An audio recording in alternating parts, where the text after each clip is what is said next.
Nosso agradecimento ao Bruno Covas, prefeito da capital de São Paulo, José Henrique Guerra, secretário da Saúde do Estado de São Paulo e membro do Centro de Contingência do Covid-19. Hoje com a presença também de João Otaviano, secretário de Transportes e Logística do Estado de São Paulo, aqui ao nosso lado, e Helena Sato, a nossa coordenadora do Centro de Contingência do Covid-19, enquanto o Dr. Davi Wipp está se recuperando em casa, está se recuperando bem, eu tenho falado com ele todos os dias, está em quarentena, se recuperando, em breve ele estará aqui conosco participando das nossas coletivas, e a doutora Helena Sato continua sendo a grande colaboradora que é do nosso Centro de Contingência, e nesse momento assumindo o seu comando. Queria, antes do início das informações que temos no âmbito do Estado e também do município, algumas informações e algumas recomendações. Primeiro, em meu nome e do Bruno Covas, transmitir a nossa solidariedade à família das vítimas do coronavírus. Infelizmente, perdemos muitas vidas ao longo dessas últimas semanas. O número atualizado será dado pelo secretário José Henrique Guerra, mas Bruno e eu e as nossas famílias transmitimos nossa solidariedade aos que perderam seus parentes, amigos, ao longo destas semanas. E reforçar o nosso apoio às redes de assistência pública e privada, tanto no município de São Paulo como no estado de São Paulo. E ao falar do estado de São Paulo, falo também dos hospitais municipais e dos hospitais privados. Essas pessoas, médicos, enfermeiros, paramédicos, têm ajudado a salvar vidas. Muito obrigado a todos vocês que diuturnamente estão se esforçando, estão trabalhando para salvar vidas. Obrigado, portanto, em nosso nome, por contribuírem na preservação de vidas em São Paulo. No plano da economia, a orientação e a sugestão para aqueles que possuem micro e pequenos negócios, se possível, mantenham os seus negócios ativos, invistam nas plataformas digitais, invistam no comércio e serviços com a utilização do mundo digital.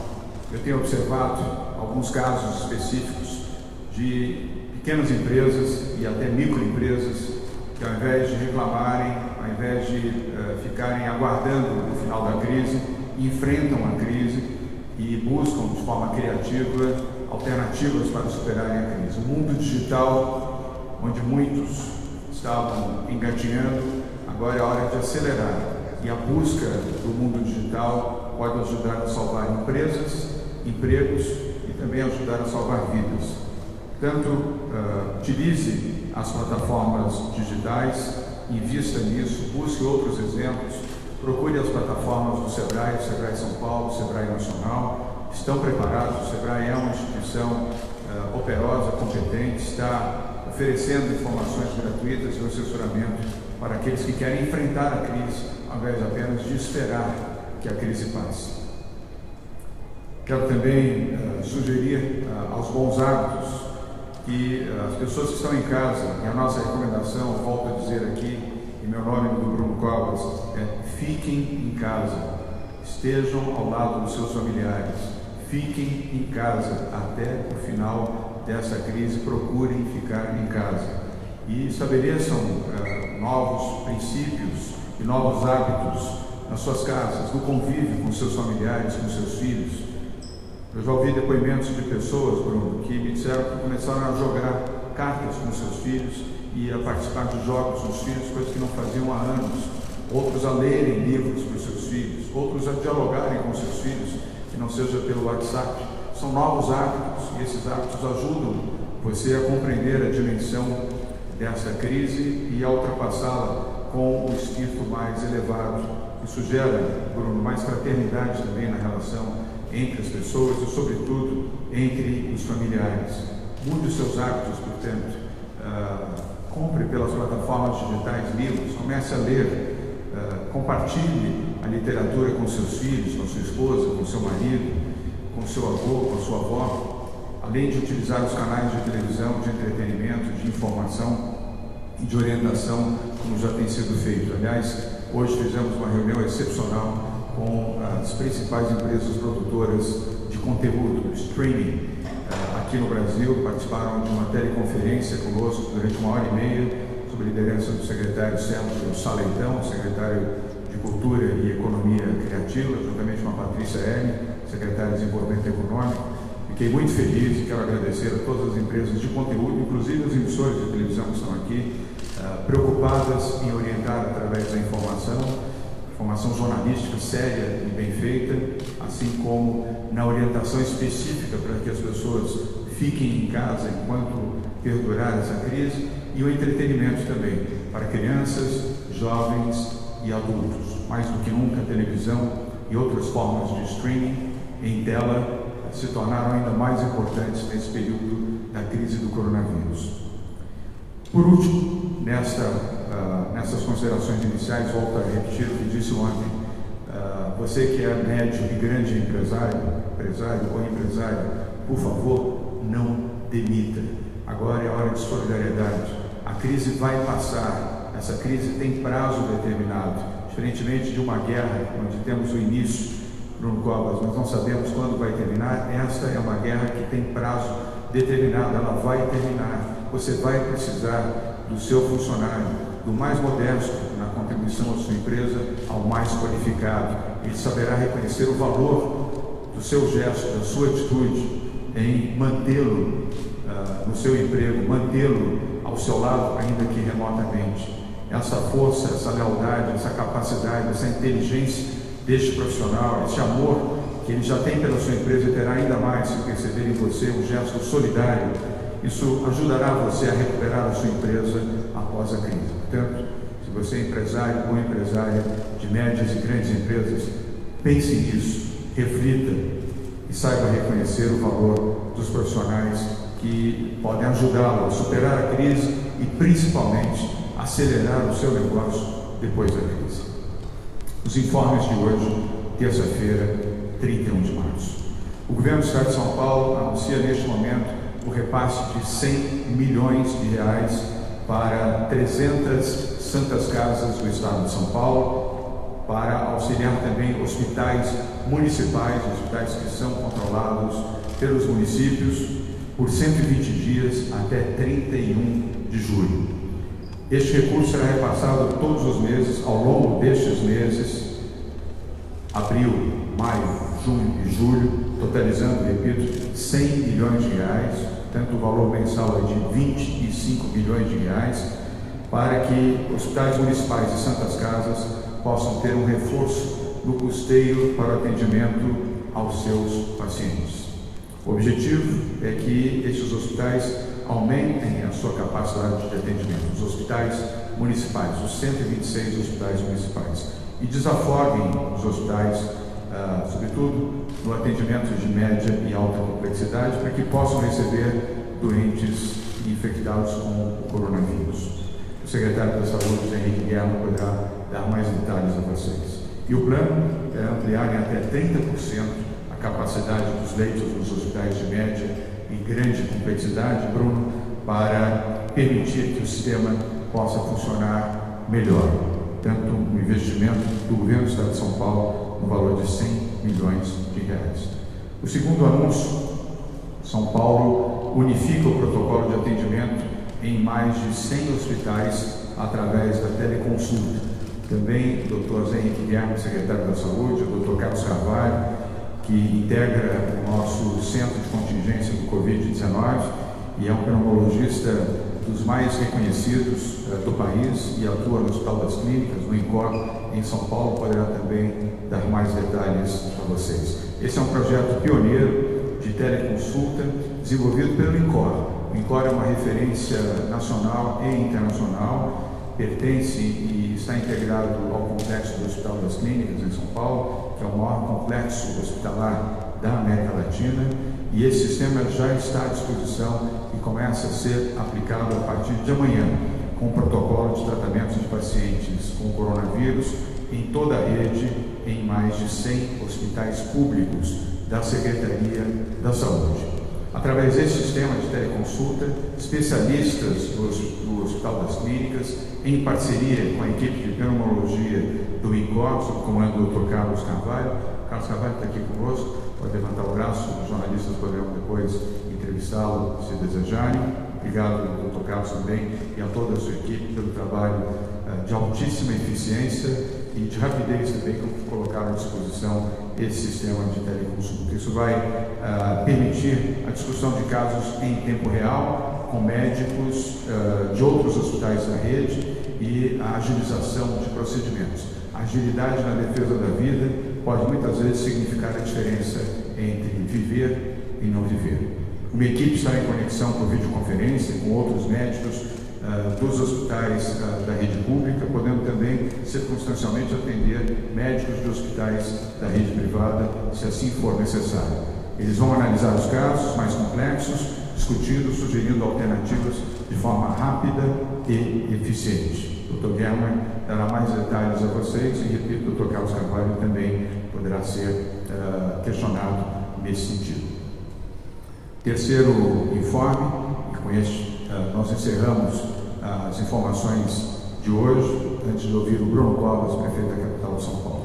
A nossa ARTESP, Agência de Transportes do Estado de São Paulo, e a Secretaria de Transportes e Logística, a razão pela qual o João está aqui, o João Otaviano, nosso secretário de Transportes, está aqui ao nosso lado.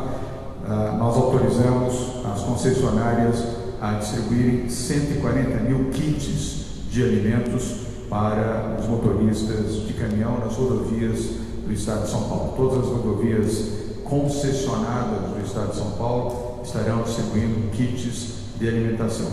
Nós teremos marmitex com alimentação completa e kit de lanches para os caminhoneiros em 43 pontos de 19 rodovias concessionadas no Estado de São Paulo. São Paulo tem 19 das 20 melhores rodovias do Estado. Essas rodovias são todas concessionadas, fruto do trabalho organizado pela ARTESP, pelo secretário João Otaviano, e graças à solidariedade também destas empresas concessionárias, nós conseguimos a distribuição deste kit de lanches e alimentação exclusivamente para caminhoneiros até 30 de julho em todo o estado de São Paulo. No total, serão 140 mil kits de alimentos fornecidos nessas rodovias concessionadas. Os locais de distribuição serão e poderão variar de acordo com cada concessionária, postos de pedágio, postos de pesagem e também postos de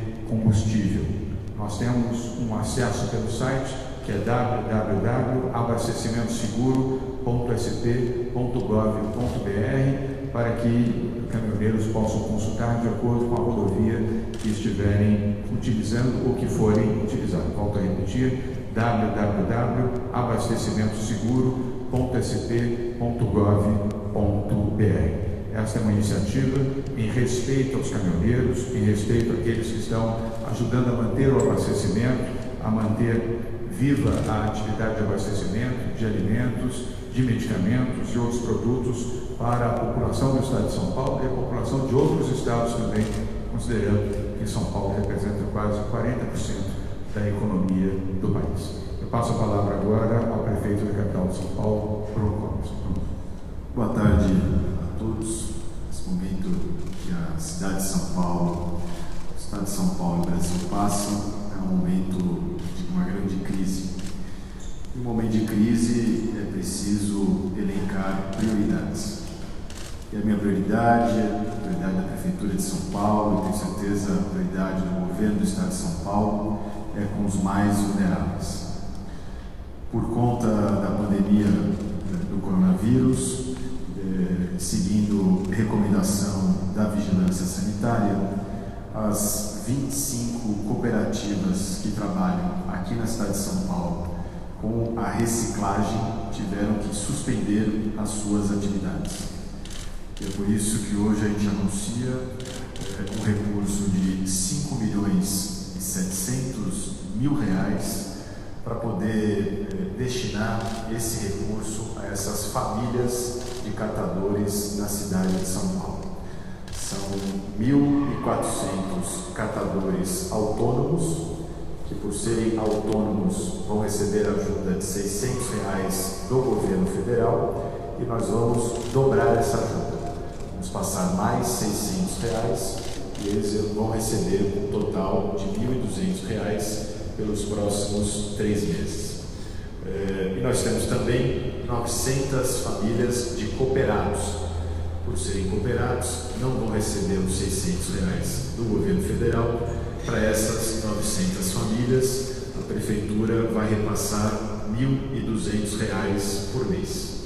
Então, são ao total 2.300 famílias que pelos próximos 3 meses vão receber, quem for autônomo, mais R$ 600, complementando o recurso do governo federal, indo para 1.200, e quem for cooperado recebe R$ 1.200, totalizando um investimento da prefeitura de R$ 5.700.000. Nesse momento em que a prefeitura, o governo do estado estão preocupados com a circulação de pessoas para evitar que a crise se espalhe ainda mais, é preciso também minimizar o sofrimento. E cada vida poupada é um investimento importante a ser feito. Eu queria também deixar claro que a coleta seletiva feita porta a porta continua na cidade de São Paulo, porque as centrais de triagem mecanizada vão continuar a fazer esta separação desse material. São apenas as 25 cooperativas que trabalham esses cooperados, esses catadores cooperados, que deixam de funcionar por orientação da vigilância sanitária. Muito obrigado, governador. Obrigado, prefeito Bruno Covas. Vamos agora às informações atualizadas da área de saúde, com os números que foram compartilhados com o Ministério da Saúde. Vamos ao secretário José Henrique Guerra e podemos ter a intervenção também, se desejar, da coordenação. Guerra. Muito boa tarde. Nós temos como casos confirmados no Brasil, naquela estatística que é de ontem para hoje, um total de 4.579 casos. Em São Paulo são 1.517 casos. O número de óbitos que nós tivemos até agora para o Brasil 159 e para o estado de São Paulo 113 óbitos. Os pacientes graves internados em terapia intensiva somam 231. Em complementação a esse censo, os pacientes confirmados em enfermaria são 281. Ontem eram 258. Doutora Helena, quer fazer algum comentário? Boa tarde a todos. Eu queria só complementar, já foi colocado, eu queria mais uma vez reforçar, não é? Nós estamos aqui vindo falar desde, então, nessa luta, todos nós aqui há mais de 3 semanas, né? 3, 4 semanas, e eu quero só reforçar, mais uma vez, o que a gente escuta, né? Temos os nossos amigos, as nossas famílias, os nossos vizinhos, e de novo, eles colocam para nós. Mas basta apenas ficar em casa? Outra questão que a gente tem observado, né? A gente tem observado também pelo nosso WhatsApp, pessoas falando, tenho visto que as pessoas estão saindo mais de casa. Tenho visto que aquela fala de ficar em casa está esmorecendo, não é? A gente não pensa assim, gente, nós estamos há 3 semanas, o que eu vou fazer com meus filhos? O que eu vou fazer? Estou falando aqui, defendendo a nossa parte de mãe e de mulher, não é? Que está lá em casa. Mas eu tenho certeza que a gente compartilha dessa mesma ideia.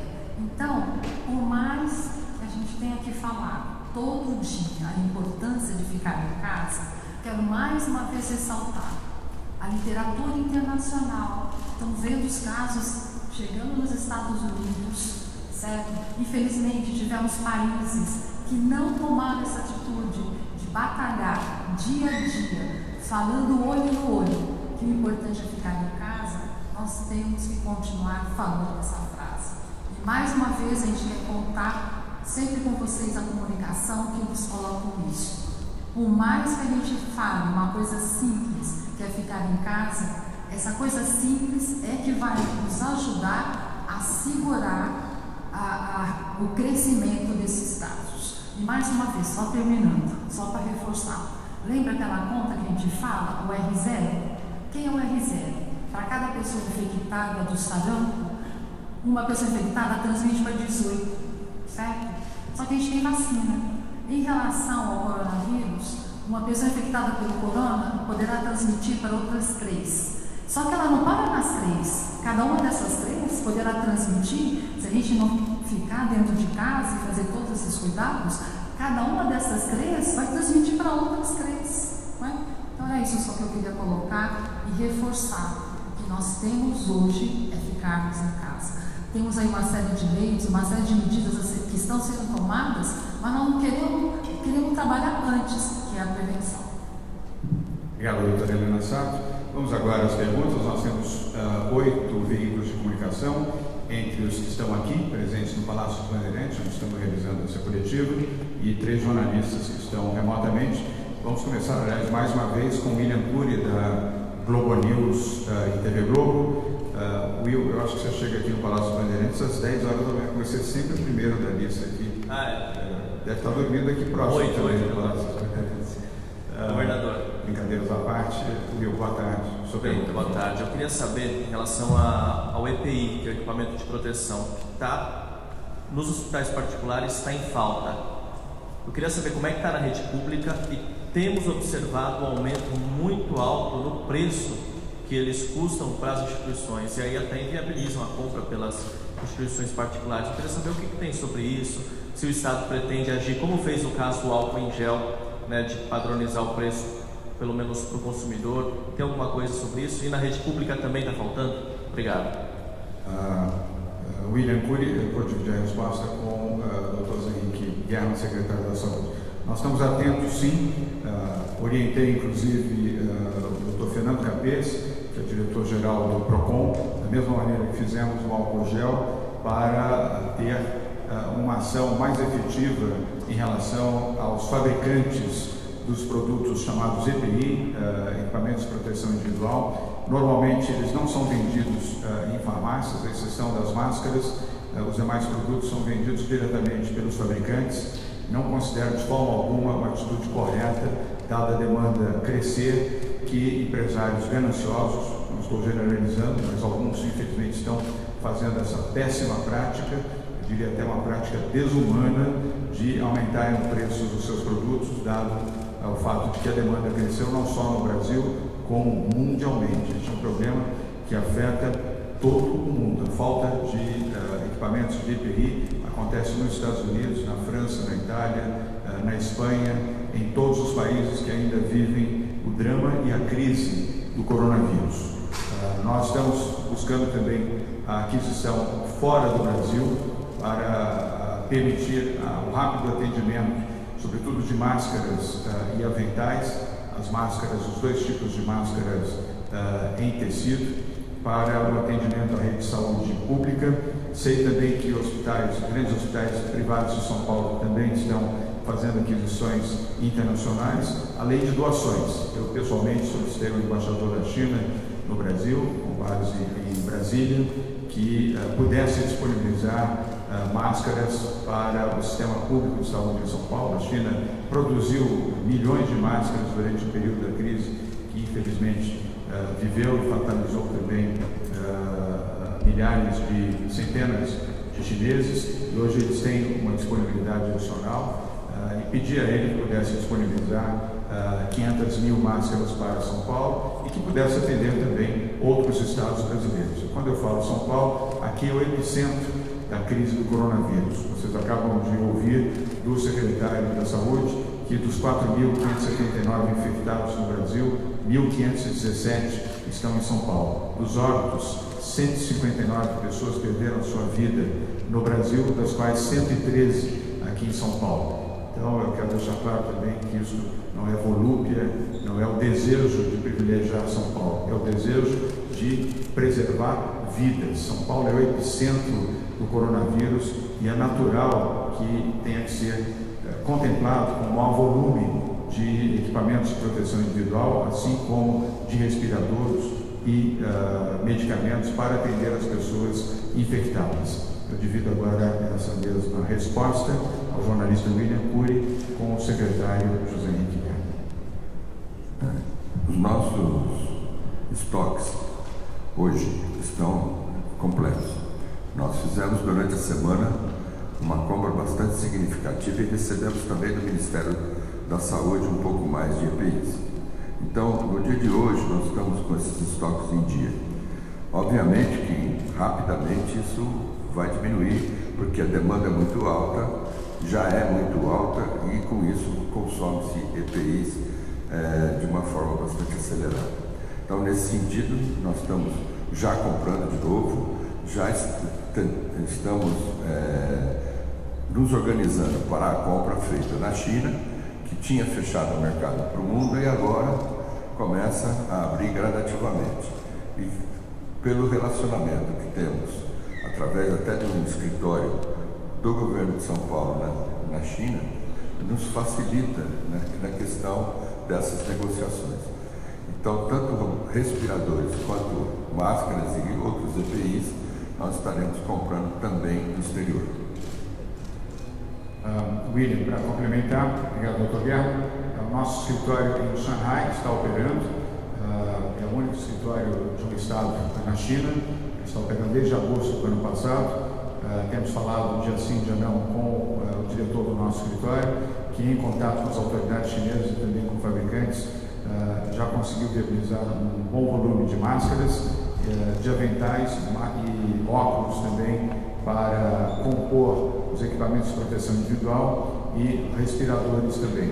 E conseguimos uma doação expressiva, eu ontem anunciei isso aqui a vocês, de 198 milhões de reais de empresas privadas, majoritariamente destinadas à aquisição de respiradores, monitores, equipamentos de proteção individual, medicamentos e também alimentos para comunidades. Alimentos, kits de higiene pessoal, kits de higiene feminina, kits de higiene infantil para doação, sobretudo nas comunidades da região metropolitana de São Paulo e aqui na capital também, ação que estamos fazendo em conjunto com a Prefeitura da capital.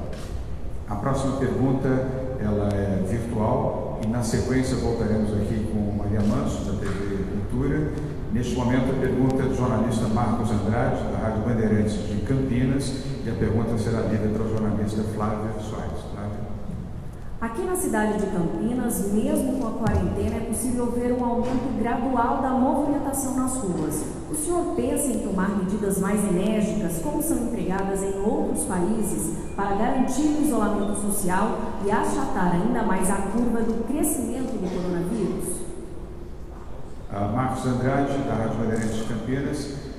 Quero destacar que o prefeito da cidade de Campinas, Jonas Donizete, tem feito um trabalho especialmente correto, muito sintonizado, aliás, absolutamente sintonizado com as orientações do governo do Estado de São Paulo e também do Ministério da Saúde. Mas, se necessário, as nossas orientações poderão ser ainda mais rigorosas se as pessoas não respeitarem a vida. Pessoas que estão saindo desnecessariamente das suas casas estão expondo suas vidas e vidas de outras pessoas. Como disse a doutora Helena Sato, é uma questão de responsabilidade individual. Cada um tem que defender e proteger a sua vida, a vida dos seus filhos, a vida dos seus pais, a vida dos seus parentes e também ser solidário com seus vizinhos e amigos. Não é hora de sair de casa se você não tiver necessidade absoluta de fazer isso. Tanto havendo necessidade, Marcos Andrade, nós estaremos monitorando e defendendo vida. E a nossa orientação é: não saia de casa, fique em casa. Próxima pergunta vem agora de Maria Manso, da TV Cultura. Maria, boa tarde. Sua pergunta, por favor. Boa tarde a todos. A gente sabe que famílias que têm filhos que estavam estudando estão recebendo uma cesta básica para compensar a falta da merenda. Agora também os catadores vão receber, vai ter o Corona Voucher. Mas muitos brasileiros e também estrangeiros que vieram para São Paulo da Venezuela, da Tailândia, de vários lugares da Nigéria, eles não têm um CPF dentro de nenhum sistema, nem da prefeitura, nem do estado e nem do governo federal. Como alcançar essas pessoas para entregar uma cesta básica? Eu vou pedir ao Bruno Covas que responda. Esse é um tema municipal. Embora o Estado possa apoiar, e vai apoiar, como nós temos feito, inclusive com destinação de recursos para todos os municípios, especialmente a capital de São Paulo, proporcional à sua população, mas é um tema de domínio e de gestão municipal. Então, toma a liberdade de passar a resposta ao Bruno Covas. Ele pode procurar o Centro de Referência do Imigrante, aqui na cidade de São Paulo. A lei municipal estabelece os mesmos direitos a qualquer tipo de imigrante aqui na cidade de São Paulo em relação a qualquer outra membro da população. Então, ele tem os mesmos direitos em relação à cesta básica, a utilização da rede municipal, hospitalar, creche, se for o caso. Claro que agora elas estão fechadas, mas a legislação municipal estabelece os mesmos direitos a qualquer tipo de imigrante, independente da relação jurídica que ele esteja aqui na cidade de São Paulo, do que o restante da população. Então, ele pode procurar a Central de Relação do Imigrante. Obrigado, prefeito Bruno Covas. Maria Manso, obrigado pela sua pergunta. Aqui nós teremos daqui a pouco a pergunta da jornalista Daniela Salerno, da TV Record, mas antes disso temos uma pergunta online do jornalista Wilson Borges, do Jornal Destaque São Paulo, que pergunta que será feita pelo jornalista Flávio Soares. Flávio. Um número cada vez maior de estabelecimentos comerciais estão abertos e não respeitam as determinações do governo do estado e da prefeitura. Lojas de presentes, ferragens, materiais de construção, capas de celulares estão abertas em vários bairros. Qual o canal para a população denunciar esses comerciantes que não respeitam os decretos do governador e do prefeito? Wilson Borges, Jornal do Estado de São Paulo, vou dividir a resposta com o prefeito Bruno Covas. E certamente as palavras do prefeito Bruno Covas podem ser interpretadas também para prefeitas e prefeitos do interior. Nós temos outros 644 municípios no estado de São Paulo. Quero fazer um esclarecimento que lojas de material de construção estão autorizadas a fazer o seu funcionamento com os cuidados devidos, os mesmos cuidados que as lojas de abastecimento de mercados, mini-mercados, supermercados podem funcionar com os critérios sanitários, proteção aos seus funcionários, álcool gel, proteção aos frequentadores, distanciamento físico de pelo menos 2 metros em filas de caixa e um ambiente seguro e ventilado. As lojas de material de construção, portanto de ferragens também, são fundamentais porque as pessoas têm muitas vezes a necessidade de recuperarem ambientes, equipamentos nas suas casas e não é razoável que isso não possa ocorrer pelo fechamento dessas lojas. Desde o início isso já estava autorizado, não só na capital de São Paulo, como também em todo o estado de São Paulo. Agora, lojas de presentes, evidentemente que não, e outros tipos de comércio que não sejam essenciais. O governo do estado de São Paulo tem um site que indica quais tipos de comércio podem funcionar. A prefeitura de São Paulo possui também. O Bruno Covas pode se referir a isso e ter, sobretudo, muito cuidado, muito zelo e não termos ganância. Empresários gananciosos e que querem de forma impositiva colocar em funcionamento presencial negócios que não podem, eles serão multados pelas prefeituras municipais, serão fechados pelas prefeituras municipais e poderemos ter medidas ainda mais duras àqueles que forem reincidentes. Queria sugerir que qualquer tipo de denúncia possa ser encaminhada a 156, que é o canal de comunicação com a Prefeitura de São Paulo. Os fiscais das 32 subprefeituras já estão orientados a lacrar o comércio que estiver com portas abertas. Lembrando mais uma vez, como disse o governador João Dória, o comércio pode sim continuar a vender, desde que seja online, por telefone, por aplicativo, por serviço de delivery. Quer dizer, esse tipo de venda ainda é possível, não há nenhum problema em relação a isso. O que não pode é a porta aberta. Os fiscais estão orientados a lacrar o local que esteja atendendo de porta aberta, avisar, notificar a Polícia Civil para apurar a prática de crime e da reincidência, a cassação do alvará de funcionamento deste local. Obrigado, prefeito Bruno Covas. Agora sim, voltamos aqui presencialmente. Jornalista Daniela Salerno, da TV Record. Daniela, boa tarde. Sua pergunta, por favor. Boa tarde a todos. Governador, gostaria de poder sinalizar, se possível, para pequenos empreendedores que não conseguem fazer trabalho online, como o barbeiro da esquina, que é um caso real em relação à minha família, ainda com a expectativa de retomar as atividades na próxima segunda-feira. A gente já pode sinalizar para essas pessoas, não vai dar, é necessário prorrogar a quarentena? E se me permite uma pequena dúvida para o prefeito, esses valores destinados a essas famílias que o senhor comentou agora, ele se refere aos fundos municipais que a gente conversou ontem, prefeito, por favor? Obrigada. Obrigado, Daniela. O João Bruno que começa respondendo a pergunta da jornalista Daniela Salerno. Na sequência, eu complemento, Bruno. Não, nós não ainda estamos utilizando nenhum recurso de fundo municipal. Né? Não há nenhuma necessidade no momento de utilização dos recursos desse fundo. Esse recurso de 5 milhões e 700 garante esse auxílio pelos próximos 3 meses. Havendo necessidade, nós buscamos outros recursos e, se for o caso, dos fundos municipais já autorizados por lei. Mas, por enquanto, nem para este caso, nem para qualquer outra atividade feita pela Prefeitura, nós estamos utilizando os recursos dos fundos.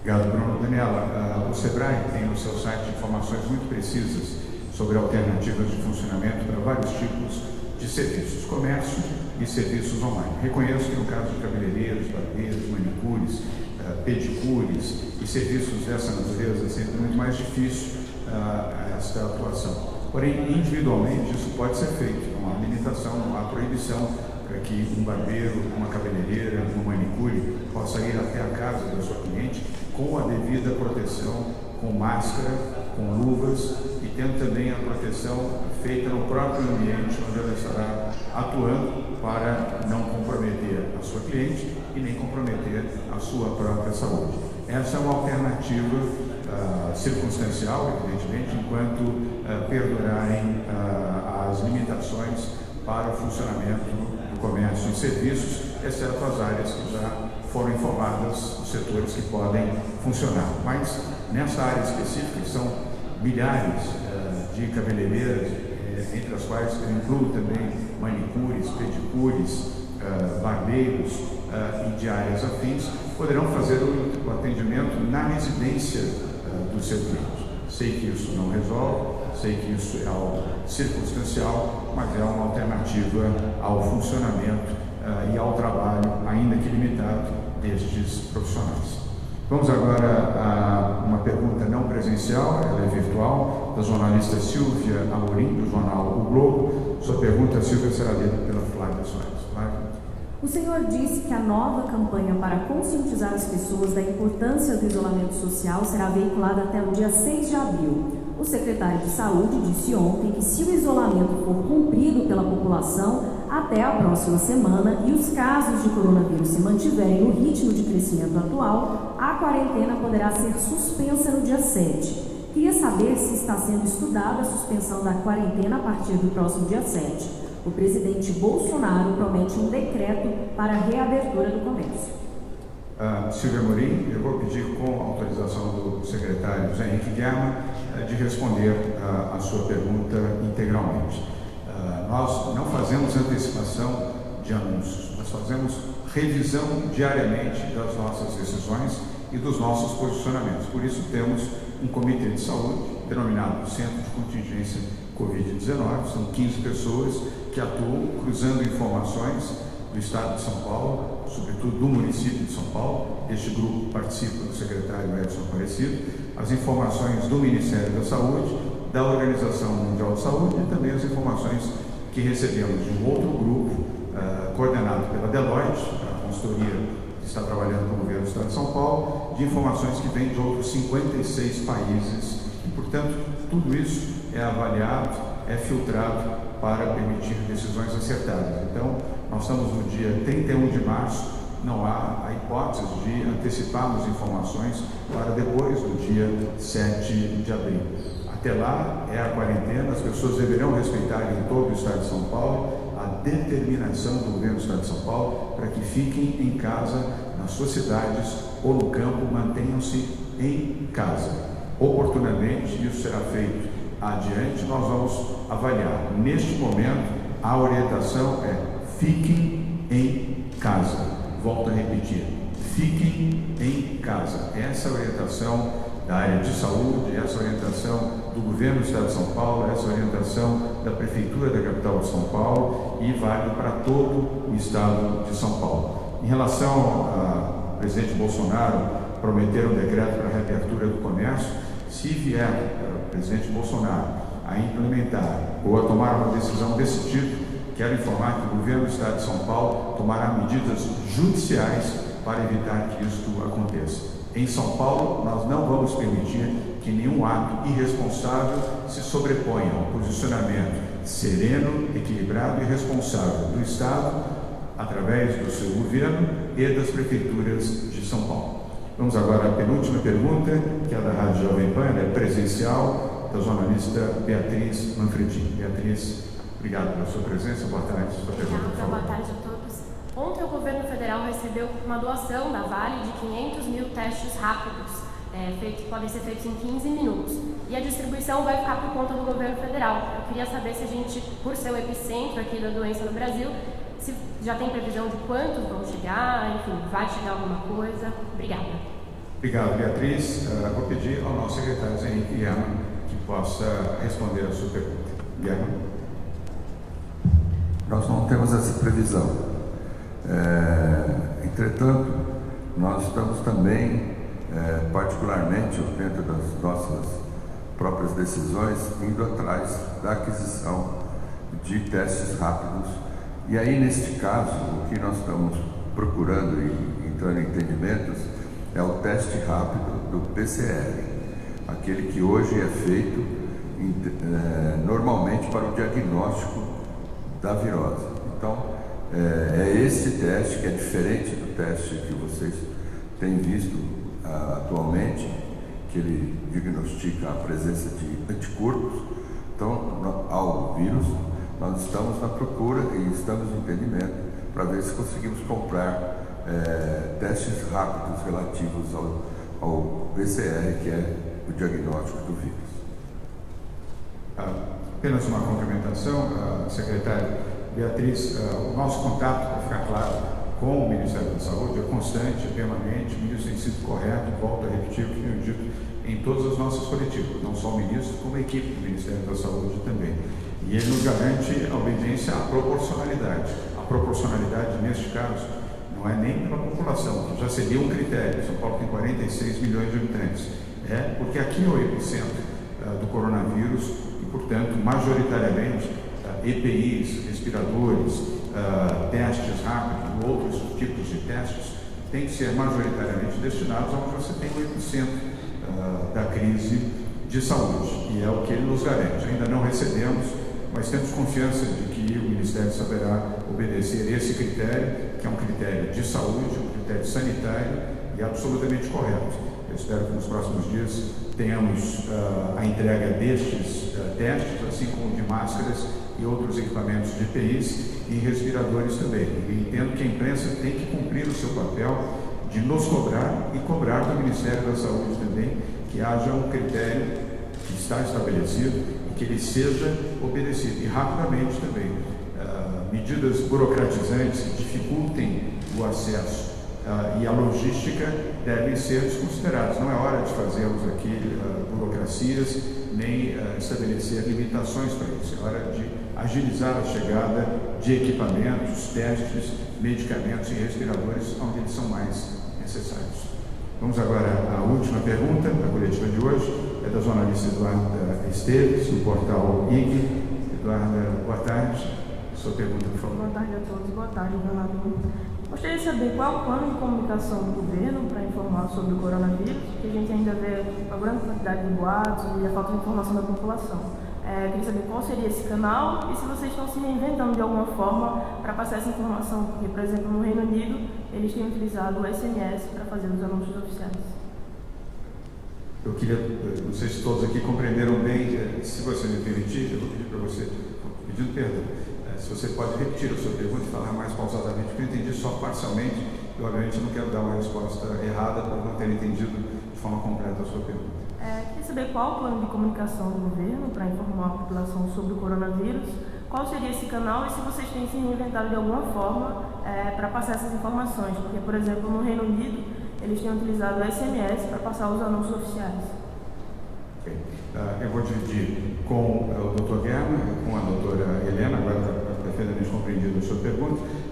O nosso plano de comunicação começa por aqui, exatamente pelas coletivas de imprensa que temos feito diariamente, dando informações precisas, sensatas, equilibradas e confiando no trabalho da imprensa do Brasil, que tem sido extraordinariamente correta nessa crise. Eu tenho dito, Bruno Covas também, aliás, que a melhor fonte de informação para a população é através dos veículos de imprensa, rádios, emissoras de televisão, todos os canais e plataformas de notícias, sejam as digitais, sejam as online, emissoras de rádio, jornais, revistas, as páginas eletrônicas dos jornais e revistas.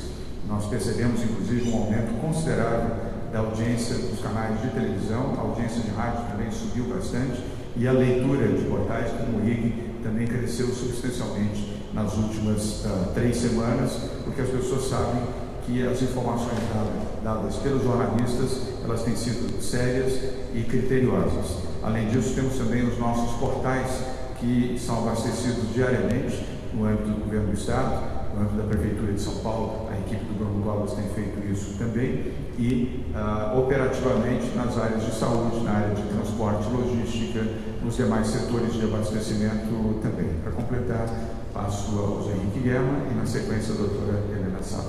Há outras formas também, por isso a complementariedade da pergunta. Muito obrigado. Então, uma das questões muito importantes que a gente passa gradativamente para vocês e para todo o público são aqueles dados relacionados aos óbitos, aos casos, à incidência de casos, enfim, são dados relacionados à própria Covid-19, que é a doença provocada pelo vírus. Então, nesse sentido, nós procuramos deixar a população informada, porque é extremamente importante ela entender de que, com esta informação, ela compreenda as medidas que o governo realiza para melhorar as questões relacionadas ao tratamento e intensificando dessa maneira uma aproximação com vocês, com o público e principalmente fazendo com que isso traga uma maior eficiência por parte das nossas ações junto ao público e aos pacientes ou o público em geral. Entendeu? Só complementando, mas aqui eu queria só falar um pouquinho de um papel muito importante que eu já comentei muitas vezes, que é o papel do SUS invisível. O que é o SUS invisível? Então, quando diariamente a gente vem aqui trazer os dados, quantos casos, infelizmente quantos óbitos, onde eles estão, não é? Determinado município, determinada região está aumentando o número de casos, não é? Que temos que fazer ali, está faltando leitos, não está. O que eu queria só dizer é que o SUS invisível quem faz parte são os nossos munícipes, né, secretário? É um trabalho em conjunto com as secretarias municipais. No Estado, nós temos um grupo de vigilância, que são as chamadas GVS, que trabalham em conjunto com os municípios, não é? Então, não necessariamente nós precisamos todo dia ligar para 645, não é necessidade. Então, é um trabalho em conjunto com o sistema de informação e as nossas vigilâncias e os municípios para termos a melhor avaliação e olharmos aí dia a dia as medidas de intervenção necessárias. Obrigado, doutora Helena Sato. Eduardo Esteves, de Porto Alegre, obrigado pela pergunta. Antes de concluir, quero lembrar que ao final o doutor Carlos Carvalho e a doutora Lilian Aras vão apresentar para vocês aqui o robô que está já operando no Hospital das Clínicas, logo ao término da coletiva, e ambos estarão à disposição de vocês, ambos estão aqui para atendê-los nas informações que falamos aqui sobre o INCOR. Nestes minutos finais, são 13 horas e 20 minutos, eu já mencionei ao Bruno Covas, e darei mais detalhes a ele agora no almoço que teremos na sequência, que fiz um call, uma conferência telefônica hoje pela manhã com o prefeito de Milão, José Pissala. José Pissala se tornou meu amigo no período em que eu fui prefeito da capital de São Paulo. Acho que muitos sabem, minha origem é italiana, de longa data, no passado, mas isso favoreceu muito a relação de amizade com o prefeito de Milão e cultivamos e mantivemos essa amizade depois das visitas que mutuamente fizemos, ele ao Brasil, a São Paulo, e eu a Milão, na Itália. E hoje eu combinei de fazer um call, 32 minutos nessa ligação, para obter do prefeito de Milão informações atualizadas sobre aquilo que de correto foi feito em Milão, na Lombardia, e o que de errado foi feito também na Lombardia. O prefeito José Pissala disse que neste momento a Lombardia tem 6.000 vítimas, 6.000 pessoas perderam a vida na Lombardia. Há poucos dias esse número era de 4.400 pessoas. O prefeito me deu vários indicadores, alguns que eu vou passar detalhadamente ao Bruno Covas, que servem de referência e podem nos ajudar aqui, mas deu sobretudo uma lição de humildade. O prefeito José Pissala reconheceu o seu erro ao apoiar uma iniciativa do setor privado que indicava Milano não se ferma, Milão não para, o Milão não deve parar. Ele no primeiro momento aceitou que essa campanha fosse promovida e esta campanha, 30 dias depois, já tinha permitido 4.400 vítimas na região da Lombardia. Então a lição de humildade de um homem público como José Pissala é a lição de humildade para aprender com os erros, e eu espero que o presidente do Brasil, Jair Bolsonaro, possa também ter humildade, reconhecendo o seu erro, de estimular as pessoas a saírem de casa. E faça, presidente, como fez o prefeito de Milão. Reconheça o seu erro e seja valorizado por isso. Ser humano, ser sincero, falar a verdade, reconhecer as suas falhas é prova de grandeza e não de fraqueza. Quero dizer também aos empresários mais afônicos, aos empresários que estão preocupados com os seus lucros, com as suas vantagens, com os seus benefícios e não têm o olhar humanitário para aquilo que fazem, para a comunidade onde atuam. A vida, meus amigos, vem antes do lucro. E, por favor, fiquem em casa. Muito obrigado. Uma boa tarde a todos.